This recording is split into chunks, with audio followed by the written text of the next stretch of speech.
It was the kind of winter night when even the town seemed to stop breathing. Snow covered everything, streets, houses, memories. In a quiet corner of Maple Hollow, a sound appeared that should not exist. Not loud enough to call for help, but too real to ignore. A 62-year-old police chief heard it, and in that moment, he faced a choice that would change his final winter forever. This is not just a story about a dog, it is a story about what happens when someone decides not to turn away. About love that arrives late and hope that refuses to freeze before we begin. Tell us in the comments where you are watching from tonight. Your city, your state, or your country. And if stories about kindness, faith, and second chances matter to you, please press subscribe and support this channel. Your support helps these stories reach hearts that need them. Now, let me tell you what he heard in the snow. Winter arrived in Maple Hollow, Vermont, the way old grief often does. Slowly, quietly, and without mercy. Snow had begun falling before dusk, soft at first, then steady, blanketing the small mountain town in white until streets, rooftops, and storefronts blurred into one muted shape. Maple Hollow was not a town that resisted winter, it endured it. Christmas lights still glowed along Main Street, wrapped around lampposts and porch railings, but their warm colors only emphasized the emptiness behind shuttered windows, and the silence that settled deeper with each passing hour. Officer Daniel Mercer was nearing the end of his night patrol when the sound reached him. Daniel Mercer was 62 years old, tall but slightly stooped from decades of cold winters and long hours standing in uniform. His hair, once dark, had turned iron gray, cut short out of habit rather than style. His face bore the lines of a man who had learned early that emotions, when left unguarded, could cloud judgment. Years as Maple Hollow's police chief had shaped him into someone steady, deliberate, and quiet, respected rather than feared, listened to rather than admired. He was not a man who rushed, and he was not a man who ignored details. A heart attack had taken his wife 8 winters ago, an event that hardened him in some ways and softened him in others. Since then, silence had become both his refuge and his burden. The sound cut through that silence. It was not wind curling between buildings, nor the groan of frozen metal shrinking in the cold.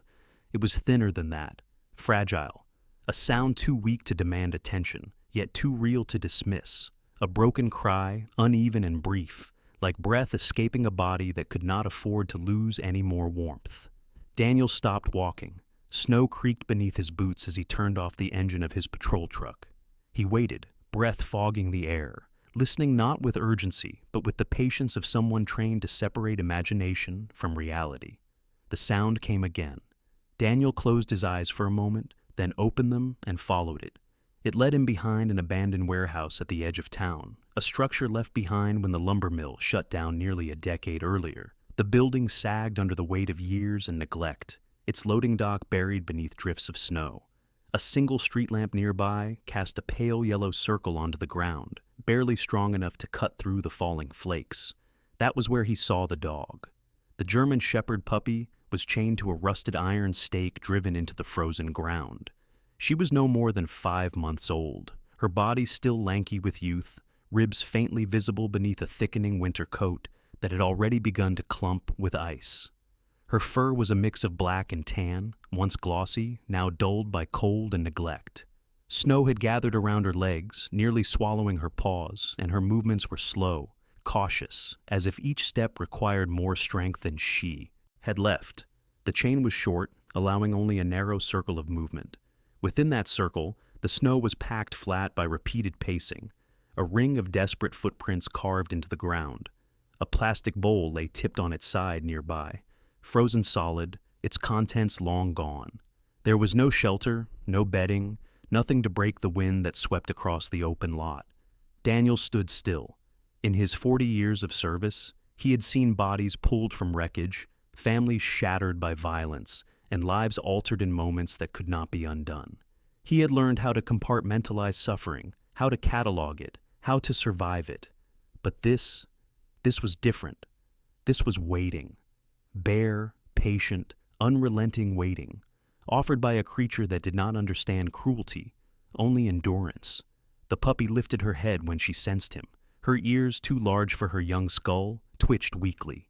Her eyes met his, dark, wary, and painfully alert. She did not bark. She did not pull at the chain. She only watched him, her breath shallow, her body tense, as if hope itself had become something to fear. Daniel crouched slowly, careful not to startle her. He spoke softly, not to reassure her. He knew words meant little, but to ground himself. His voice, weathered and low, cut through the night with quiet steadiness. "Hey there," he murmured. The puppy did not move closer. She had learned restraint, learned that reaching too eagerly could bring disappointment or worse. Daniel straightened and stepped back. Training reasserted itself. He knew the law. He knew that, under Vermont statutes, the animal, even in these conditions, was legally considered property until animal control intervened. Emotion did not override procedure, no matter how much it pressed against the ribs. Back in his truck, Daniel called animal control, reporting the situation in measured detail. A young German shepherd, chained outdoors, no shelter, exposure risk, signs of hypothermia. The dispatcher sounded tired, apologetic. A winter storm had stretched resources thin. Holidays complicated staffing. "We'll log it," the voice said. "We'll send someone as soon as we can." Daniel thanked them and ended the call, though the words felt hollow even as he spoke them. He returned to the puppy with water warmed from a thermos and a small packet of food kept in his emergency kit. He placed them within reach of the chain and stepped back again. The puppy sniffed, hesitant, then drank slowly, as if afraid the offering might vanish if she moved too quickly. Her eyes never left him. Daniel watched until he was certain she could drink, then left. That night, snow fell harder. Over the next 2 days, Daniel returned whenever he could. He learned the rhythms of the place, the way the wind cut across the lot, the way the street lamp flickered when the temperature dropped, the way the puppy's pacing slowed as exhaustion crept deeper into her bones. The circle of footprints. Never changed, only softened and reformed, again and again. Once, a man appeared briefly. Middle-aged, broad-shouldered, bundled in a heavy coat. He did not approach the dog. He tossed something toward the bowl and left without looking back. Daniel noted his license plate, the time, the behavior. The facts accumulated neatly in his notebook, but they offered no warmth. Each visit, the puppy watched Daniel more closely.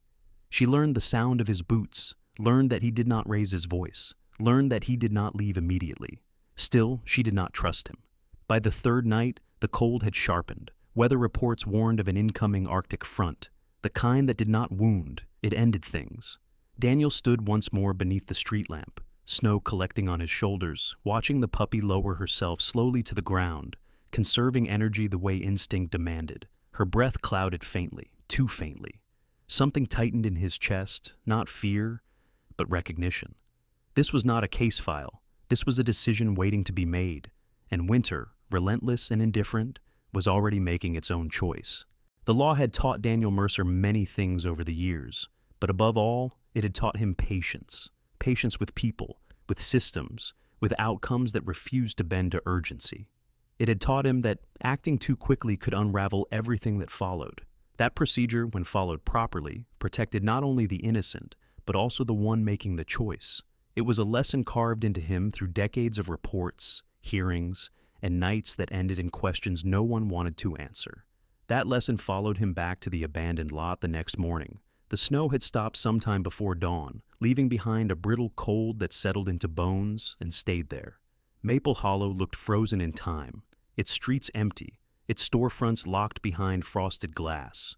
The mountains rose in the distance, indifferent and unmoving, their outlines softened by mist and lingering snowfall. Daniel parked his truck where the road narrowed, engine idling as he watched the lot from a distance. He did not approach right away. He had learned not to rush scenes that required observation. The puppy was still there. She was standing this time, though barely. Her legs trembled as she shifted her weight, careful not to slip. The chain remained taut, its metal links half buried in ice. The circle of packed snow around her had grown smaller, the pacing less frequent. She no longer walked the perimeter. She simply stood and waited. Daniel stepped out, boots crunching softly. He crouched again, keeping his movements slow. The puppy's ears flicked, but she did not retreat. She did not advance either. Her eyes followed him with a cautious awareness that spoke of learning what pain looked like, learning what survival demanded. He placed fresh water near her, breaking the ice in the bowl with a gloved hand. He added food more than before. Then he stepped back. She ate only after he retreated several paces. Daniel straightened and pulled out his phone, calling animal control once more. He repeated the report, added observations, mentioned the worsening weather forecast. The voice on the other end sounded different this time, strained, apologetic. "We're doing what we can," the dispatcher said. "We haven't forgotten about it." Daniel believed her. That was the problem. Belief did not generate warmth. He hung up and stood there longer than necessary, watching the puppy finish eating. When she lifted her head again, their eyes met. For a brief moment, something shifted in her expression. Not trust, not hope, but recognition. As if she had cataloged him the way he had cataloged her. As if she understood that he was part of the pattern now. Daniel left again. Throughout the day, the town moved on around him. A delivery truck passed. A neighbor shoveled a walkway. A church volunteer taped flyers to a bulletin board advertising Christmas Eve service. Life continued, contained within heated spaces and routines that assumed safety as a given. By late afternoon, the sky darkened early, heavy with the promise of more snow. Daniel returned to the lot once more before his shift ended. The puppy was lying down now, her body curled tight, nose tucked against her flank. Frost clung to the edges of her fur. Daniel felt a pull then, not sudden, but persistent. The kind that did not demand action, only attention. He documented everything carefully: the temperature, the lack of shelter, the condition of the chain, the absence of adequate food and water. He took photographs, not to shame, not to accuse, but to preserve truth. That evening, as darkness fell fully, a car pulled into the lot. Daniel did not approach immediately. He stayed partially hidden behind the truck, watching. The man who stepped out was the same one Daniel had seen before. Mid-40s, broad across the shoulders, moving with the efficiency of someone accustomed to physical labor. His coat was clean, his boots insulated. He did not look at the puppy when he approached. He tossed a bag of something toward the bowl and turned away, already walking back to his car. "Sir," Daniel called. The man stopped, startled, then turned slowly. His face was unremarkable, pale, tired, defensive. The kind of face that avoided mirrors. "That dog belongs to you?" Daniel asked. The man shrugged. "It's just temporary." Daniel nodded, filing the word away. Temporary was a word people used to excuse permanence. "She needs shelter," Daniel said. "This weather is dangerous." The man shifted his weight. "Animal control said it was fine. She's tough." Daniel did not argue. He did not raise his voice. He wrote down the license plate once more, confirmed details already recorded. When the man left, the puppy did not move. She did not follow. She did not whine. She simply remained where she was, as if motion itself had become optional. That night, Daniel dreamed of chains. Not literal ones, but invisible ties that wrapped around his wrists whenever he reached for something just beyond his grasp. He woke before dawn, heart heavy, the cold pressing against the windows of his home like a warning. The forecast grew worse. Temperatures were expected to drop to levels Maple Hollow had not seen in decades. Wind chill advisories filled the radio. Schools announced closures. Emergency shelters prepared for an influx. Daniel returned to the lot again, earlier this time. The puppy was alive, barely. Her breathing was shallow, her eyes half-lidded. Ice had formed along the length of the chain, freezing it partially into the ground. Daniel knelt beside her, his knees protesting against the frozen earth. He did not touch her. He knew better. Shock was a fragile thing. He called animal control again. No answer. He left a message, his voice steady despite the pressure building behind his ribs. He called the emergency line next, then dispatch. Each call ended the same way, with acknowledgement, with delay, with the promise of action that remained somewhere just beyond reach. Daniel sat back on his heels and looked at the puppy. She stirred slightly, as if sensing him. Her tail twitched once, weak but deliberate. That did something to him. It reminded him of nights long ago, sitting beside hospital beds, waiting for machines to confirm what he already felt in his bones. It reminded him of how helplessness did not always announce itself loudly. Sometimes it arrived quietly, wearing the shape of patience and paperwork. The badge on his chest felt heavier than usual. Daniel stood slowly, brushing snow from his coat. He took one last photograph, one final note. The sky above Maple Hollow darkened further, clouds thickening as if the world itself were drawing a line. Winter did not care about jurisdiction. It did not care about procedure. It only cared about time. And time, Daniel knew, was running out. The cold arrived before the dawn, as the forecast had promised, with no hesitation and no apology. Maple Hollow woke to a silence that felt heavier than usual, the kind that pressed against the ears and made every breath sound too loud. Snow no longer fell gently. It hardened. The air sharpened into something that stung exposed skin within seconds, a warning delivered without words. Daniel Mercer did not wait for daylight. He rose before the alarm, already dressed, his movements economical and practiced. The house creaked softly around him as he pulled on his coat, the same one he had worn through countless winters, its fabric thick with memory and routine. On the kitchen table lay his badge, catching the dim light from the window. He paused there, hand hovering, then left it where it was, not in defiance, in acknowledgement. By the time his truck reached the abandoned lot, the sky was still dark, the street lamp casting a pale halo onto ground that glittered with ice. The wind cut across the open space like a blade. Daniel stepped out, breath catching in his throat as the cold bit through his gloves. The puppy was no longer standing.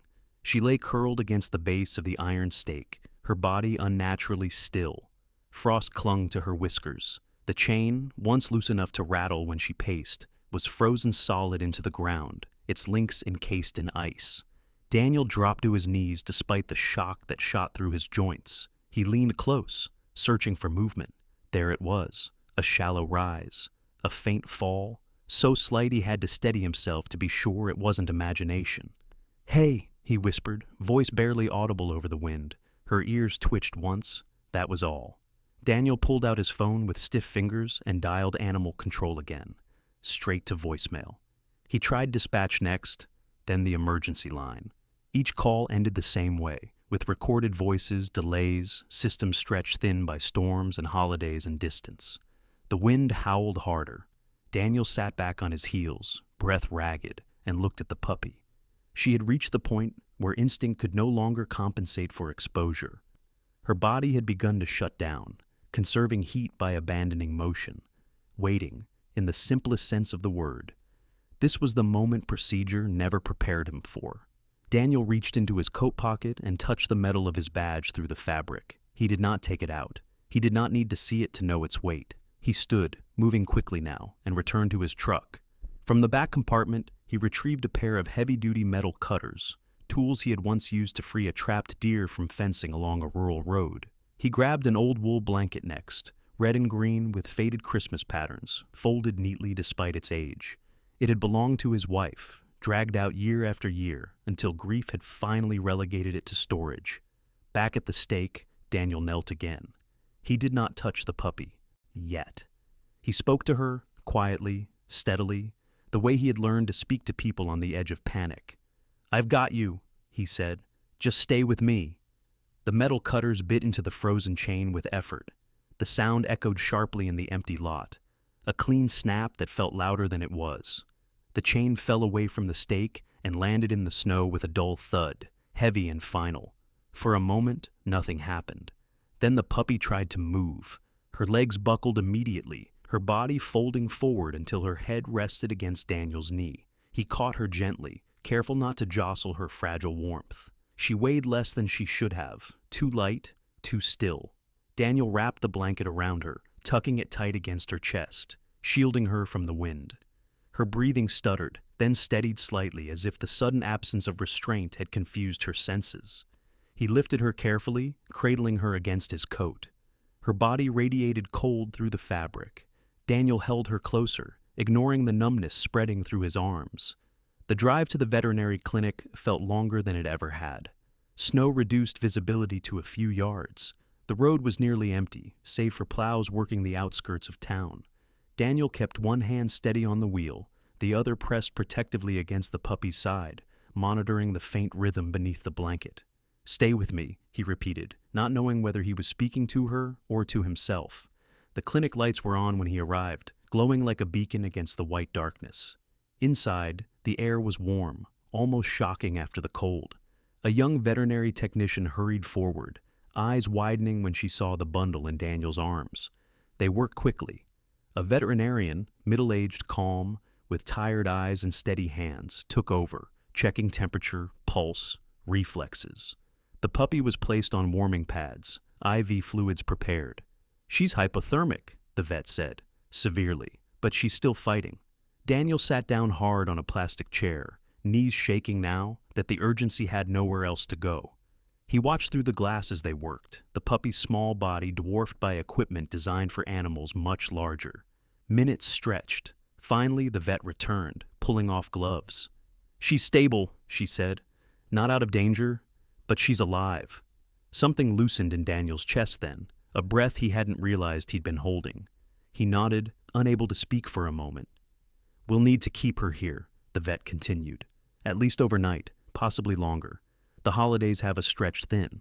If animal control can't place her right away..." Daniel understood the question before it was finished. "I can take her," he said. "When she's ready?"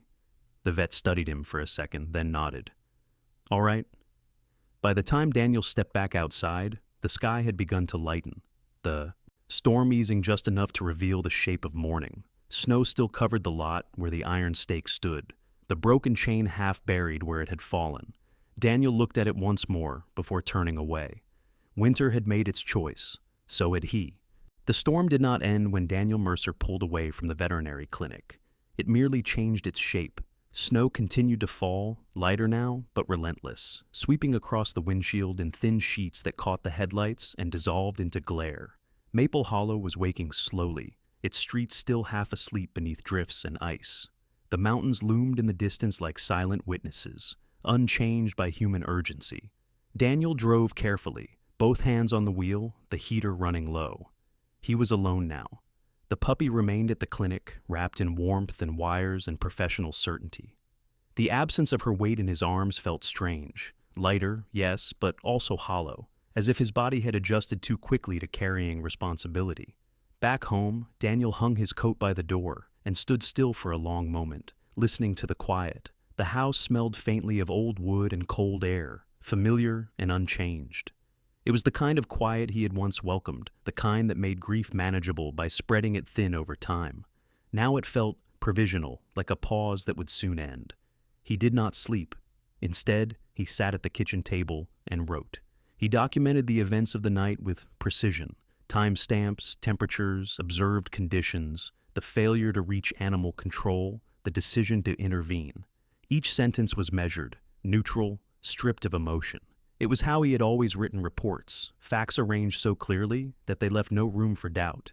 He did not mention the way the puppy's ears had twitched when he spoke, or the way her body had collapsed against him once the chain fell. Those details belonged elsewhere. By mid-morning, the phone rang. It was the veterinary clinic.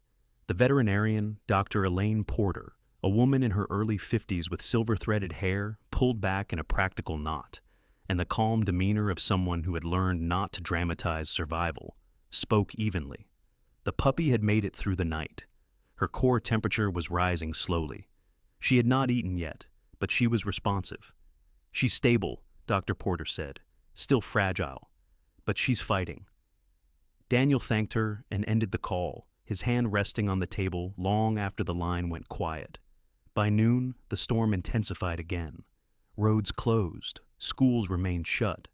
Animal control left a message at last, apologetic, understanding, procedural. They acknowledged the severity of the weather, the circumstances, the necessity of action. An investigation would follow, of course. There always was one. But for now, the focus was on the animal's recovery. The clinic called again in the afternoon. "She's asking for more warmth," Dr. Porter said, allowing herself a small smile. "That's a good sign." Daniel arrived an hour later, boots wet, coat dusted with snow. Inside, the clinic hummed with subdued activity. Phones ringing, cages shifting, staff moving with practiced urgency. The puppy lay on a thick blanket atop a warming pad, her body curled inward, but no longer rigid. Her breathing was steadier now, deeper. Up close, she looked younger than he had realized. Her paws were oversized, promising a future her body had not yet caught up to. A faint scar crossed the bridge of her nose, healed but visible, suggesting an early lesson learned the hard way. Her eyes opened when Daniel approached, dark and observant, tracking movement with cautious interest. He did not touch her. Not yet. Dr. Porter stood beside him. "She's still in recovery," she said. "Touch can wait. What she needs right now is consistency." Daniel nodded. Consistency was something he understood. The conversation came next, as Daniel had known it would. The clinic was over capacity, holiday schedules limited foster placements. Animal control would need time to process custody, assess ownership, determine next steps. "Would you be willing," Dr. Porter asked carefully, "to take her home once she's cleared to leave here, just temporarily, a few days, maybe longer?" Daniel did not answer immediately. He looked at the puppy again, at the way her ears tilted slightly in his direction, as if she recognized something familiar in his presence, even without touch. "I can," he said finally, "temporarily." The word mattered. It created a boundary, one he told himself he needed. By evening, the puppy was cleared for discharge with strict instructions. Warmth, limited movement, frequent monitoring. Daniel signed forms he had signed countless times before, though never for reasons quite like these. He carried her out to the truck, wrapped securely in the same old blanket, now washed and warmed. The drive home felt different. The storm pressed in again, visibility dropping, the world reduced to a narrow tunnel of light. The puppy shifted slightly against his chest, a soft sound escaping her throat. Not a whine, not a cry, but something in between. Daniel adjusted his grip instinctively, angling the blanket to shield her face from drafts. "You're safe," he said quietly, the words spoken without expectation. At home, he prepared the space carefully. A bed near the heater, fresh water, soft light. He placed the puppy down gently and stepped back, giving her room to orient herself.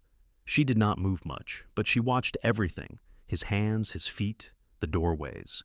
She ate a little that night, slept fitfully, flinched at sudden sounds. Daniel sat on the floor nearby, back against the couch, not reaching for her. He spoke occasionally, filling the room with low, steady noise. He talked about the storm, about the town, about things that required no response. It was not companionship yet. It was presence.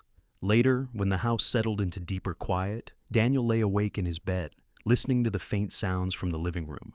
The heater clicked on and off. The wind rattled the windows. Once, he heard the soft scrape of claws against wood, then stillness. He did not get up. Trust, he knew, was not built by hovering. Morning came pale and cold. The storm eased, leaving behind a world scrubbed raw and silent. Daniel rose early and found the puppy awake, lying where he had left her, eyes following him as he moved through the room. She did not approach him. She did not retreat either. That, Daniel thought, was progress. He poured coffee and sat down across from her, the space between them deliberate and respectful. Outside, Maple Hollow stirred again, plows passing, doors opening, life resuming cautiously. Inside, something else had begun, not belonging, not yet, but the fragile outline of it. Recovery did not announce itself loudly. It arrived in fragments, in longer breaths, in steadier eyes, in the subtle shift from endurance to awareness. Daniel Mercer noticed these changes the way he noticed everything else in his life, quietly, without celebration, careful not to assume permanence where none had yet been earned. The puppy woke before him most mornings. She lay curled on the blanket near the heater, her body no longer rigid but still guarded, her ears alert to every sound the house made. Daniel observed her from a distance, coffee warming his hands as dawn filtered weakly through the windows. He had learned not to approach first. He had learned that safety, once broken, did not respond well to insistence. She was still unnamed. Daniel told himself it was practical. That names implied attachment, and attachment implied expectation. But the truth rested somewhere less tidy. Names gave shape to belonging, and belonging frightened him almost as much as it frightened her. Physically, the puppy improved steadily. Her appetite returned in cautious increments. She drank without hesitation now, her tongue lapping the bowl in quiet concentration. The tremor that once ran through her legs faded, replaced by a tentative strength that surprised even her. But it was her behavior that told the fuller story. She flinched at metal sounds, the clink of keys, the scrape of a chair leg, Doors closing too firmly sent her retreating to the far corner of the room, her body low, eyes wide. Silence unsettled her more than noise. In the absence of sound, she waited for something unseen to arrive. Daniel adjusted. He learned to set his keys down gently, to close doors with his hand still on the knob. He left the radio on low during the day, not for companionship, but for continuity, a steady murmur that filled the spaces where fear liked to gather. At night, he spoke softly into the quiet, narrating simple actions as he moved through the house. "I'm making tea now," he would say. "I'll be back." She listened.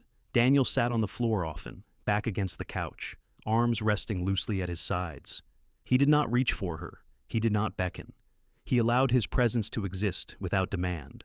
When she chose to move closer, even by inches, he remained still, heart careful not to outrun patience. It took days before she crossed the room on her own. She approached him once in the late afternoon, her steps hesitant, nose low, testing the air.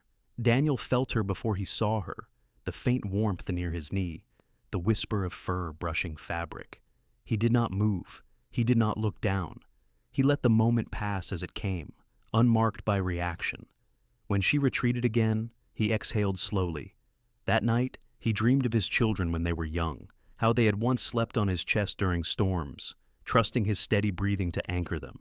He woke with the echo of that weight still present, and something in his chest ached in, full recognition. By the end of the week, the puppy began to explore. She mapped the house carefully, room by room, memorizing corners and shadows, testing the floor with deliberate steps. She discovered the window, where afternoon light pooled, and returned to it daily, lying just within its warmth. She learned the sound of Daniel's boots and no longer startled when he removed them. She watched him with an intelligence that felt older than her months. One evening, as snow fell lightly outside, Daniel dozed on the couch. He woke to a pressure against his leg. The puppy had curled beside him, her body pressed against his calf, her head resting awkwardly against the cushion. She did not look at him. She did not seek his eyes. She simply stayed. Daniel remained frozen, afraid to breathe too deeply. Minutes passed, then more. When she finally shifted, adjusting for comfort, he felt something settle into place that had been unsettled for a long time. Not joy, not relief. Something quieter, something steadier. The next morning, Animal Control called. The officer on the line was professional, courteous. The investigation into ownership would continue. The man who had chained the puppy had not contested the intervention. There would be paperwork, time frames, protocols. "She can remain with you for now," the officer said, "as a temporary placement." Temporary. Daniel thanked her and ended the call. He sat for a long moment afterward, phone resting in his hand. The word lingered in the air, heavier than it should have been. He returned to the living room. The puppy watched him from her blanket, head tilted slightly. Her eyes were clearer now, curious, engaged. "You're doing well," he told her. "You know that?" Her tail thumped once against the floor. That was new. The days leading up to Christmas Eve passed quietly. Snow came and went. The town prepared. Lights were adjusted. Wreaths appeared on doors. Maple Hollow eased back into itself, the storm now a memory carried in, drifts along the roadside. Inside the house, routines formed. Daniel prepared meals at the same times each day. He sat nearby while she ate. He spoke to her when she startled, not to correct, but to reassure. He learned the language of her movements, the way her ears angled when she was uncertain, the way her tail curved slightly when she felt safe enough to consider play. One evening, he placed a small cloth toy on the floor between them. He did not push it toward her. He waited. She approached it slowly, sniffed, then nudged it with her nose. When it moved, she jumped back, startled. Daniel did not react. He simply stayed where he was. A minute later, she returned. She picked up the toy gently and carried it a few steps before dropping it. Her tail wagged once, tentative and proud. Daniel smiled then. Not broadly, just enough. He did not name her that night, but he began to think about it. Outside, church bells practiced for Christmas Eve. Their sound drifted through the cold air, measured and calm. The puppy lifted her head at the noise, ears forward, then relaxed when nothing followed. Daniel watched her and understood something that had taken him decades to learn. Safety was not the absence of danger. It was the presence of someone who stayed. Christmas Eve arrived without ceremony. Snow fell lightly over Maple Hollow, softer now, as if the storm had spent its anger and left only quiet behind. The town glowed with restrained warmth, porch lights steady, wreaths hung with care, the church on Main Street lit from within as volunteers prepared for evening service. It was the kind of Christmas that did not announce joy loudly, but offered it to anyone willing to notice. Daniel Mercer stood at the kitchen window, coffee cooling in his hands, watching the street wake slowly. His house looked different this year, not brighter, not fuller, but altered in a way he could not yet name. Behind him, the puppy lay on her blanket near the heater. She was awake, watching him. Her body was stronger now, her movements surer. The fear that once kept her rigid had softened into vigilance, still cautious, but no longer frozen. When Daniel turned, she did not flinch. She simply tilted her head, ears lifting, waiting. The knock on the door came mid-morning. Daniel hesitated only a second before answering. His daughter, Claire, stood on the porch, bundled against the cold, her breath clouding the air. She was 40 now, her face carrying traces of the girl she had been. Strong jaw, thoughtful eyes, but time had shaped her into someone firmer, more decisive. Life had required it. Behind her stood her 2 children, bundled and impatient, shifting with the restless energy of youth, contained by winter clothing. "Dad," Claire said, smiling as she stepped inside. Her gaze moved past him almost immediately. "Is that—" Daniel nodded. "Just temporary." The words surfaced again, reflexive and thin. Claire knelt carefully, keeping her movements slow. The puppy watched from her place, head low, eyes tracking. She did not retreat, she did not advance. She assessed. "She's beautiful," Claire said softly. The children crouched nearby, their excitement visible but restrained by their mother's quiet instruction. The youngest held out a small stuffed toy, bright and new, letting it rest on the floor between them. The puppy looked at Daniel. He did not speak. He did not gesture. He simply stayed where he was. After a long moment, she stood and walked forward. Her steps were careful, deliberate. She picked up the toy gently and placed it in the child's hands before sitting down, tail resting still against the floor. The room exhaled. Claire looked up at her father, something unspoken passing between them. She did not ask again if this was temporary. The day unfolded slowly. They cooked together, laughter-filled spaces that had grown accustomed to quiet. The puppy followed Daniel at a distance, never underfoot, never far. When voices rose too quickly, she paused, watching, recalibrating. When the children laughed, she listened, head cocked, learning the sound of joy without danger. In the afternoon, church bells rang out across town, clear and measured. The puppy startled at first, then settled when nothing followed. She lay at Daniel's feet as he sat near the window, the light reflecting softly off her coat. Claire joined him, her voice low. "Animal control called me," she said. "They wanted to check in. I told them you were handling it." Daniel nodded. "They said you'd need to decide soon," she added gently. "Temporary placements don't last forever." Daniel looked down at the dog beside him. She was sleeping now, her body relaxed in a way it had not been before. Vulnerable, unguarded. "I know," he said. Evening came early, as it always did in winter. Snow continued to fall, small flakes drifting lazily under the porch light. Inside, the tree glowed softly, ornaments catching reflections of movement and warmth. Daniel stepped away from the living room and returned with a folder. Paperwork. Claire understood immediately and said nothing. She ushered the children quietly into the kitchen, giving her father the space he had always given others. Daniel sat by the fireplace and spread the papers out on the coffee table. Adoption forms. Temporary custody converted to permanent placement. Signatures required. Responsibility formalized. The puppy stirred and lifted her head. Daniel rested the pen against the page, but did not write yet. He spoke instead. "I didn't plan this," he said quietly, unsure why he felt the need to explain. "I didn't go looking for you." The puppy stood and walked toward him, slower than usual, deliberate. She stopped just short of his knee, then sat. Daniel felt the warmth of her presence, steady and real. "I'm not always good at staying," he continued. "I learned how to leave things alone, learned how to wait things out." Her tail moved once. Daniel closed his eyes briefly. Then he signed. The pen scratched across the paper, the sound small but definitive. When he finished, he set it down and rested his hand on the table, fingers trembling, not from cold, but from recognition. The puppy leaned forward and placed her head against his leg. That was when the name came. "Holly," he said, testing it aloud. She looked up, her ears lifted, her eyes met his. "Holly," he repeated, firmer now. Her tail wagged, slow and certain. Later that night, after Claire and the children had gone, Daniel sat alone by the tree.